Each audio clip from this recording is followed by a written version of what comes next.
Hello everyone, welcome to Microsoft Teams. In this video, we will learn on how to use forms in Office 365 with Teams in order to create quick polls, surveys, and quizzes. So let's start with quick polls, right? I want to take a quick poll in this particular talent acquisition channel on where do we hire from next. All I'm going to do is @mention and type in forms and press a space. And you can see that it's already asking me what can I do. Now this is a bot which typically asks you what it should do for you. Now I have this option where I can type a question, option 1, option 2. So I'm going to say, where should we hire from?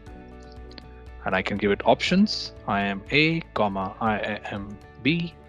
And notice that when I do that and press enter, it's going to create a very quick looking poll for me, which I can circulate, and all of this is happening in the team where people can vote and get consensus. So this is a very simple tool and you'll be able to see the results right here. So it's a very simple tool to capture quick consensus on little things. Now let's go ahead and look at the surveys and quizzes functionality of forms. So how do you get to that?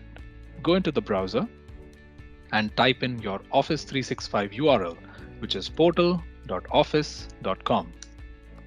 Simple. You can go ahead and log in. It'll ask you for your email address and password and bring you to this particular page.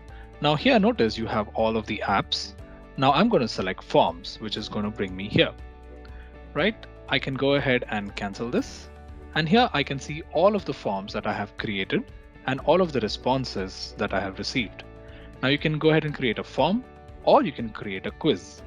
Now if I go ahead and create a form, which is typically what we use for surveys, now think of a scenario where you capture data in an Excel sheet and need inputs from multiple people.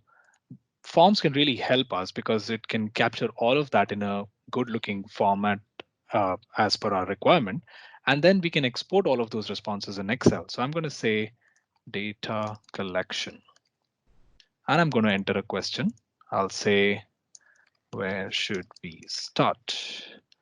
I'm going to give it options, Mumbai. And notice that it's already giving me a few suggested options. I'm going to say Mumbai, Delhi. I can choose whether this is a required question.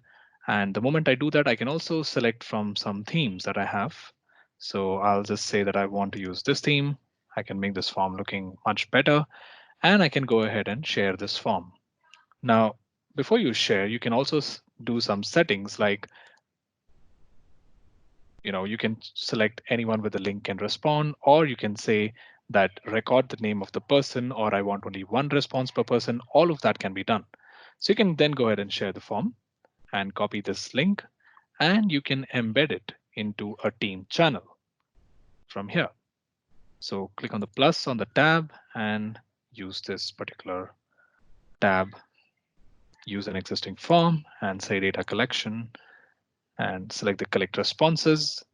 And you can now use this form within the team to capture inputs from people. So you can click on submit and you'll be able to see all of the responses here. So let me hit a refresh. And you can see that there is a response. Now notice that if it's a close-ended question, I'll get the results in the form of a pie chart, which I can then export to Excel. Now, if I come back to forms, I can also go ahead and create a very good looking quiz. So a quiz is similar to a form, just that it has points. So you can say quiz 1, you can say add a choice, you can define points to this question and all of that, right? So it's pretty similar. You can use some attractive themes here. So for example, something like this, and you can also go ahead and share this and embed it into Teams as a quiz. Now, in terms of viewing the responses, so you can see that it provides responses in a very, very good looking fashion. So you can get a good consensus or a good pie chart of how it looks. And you can also export this to Excel whenever you want to.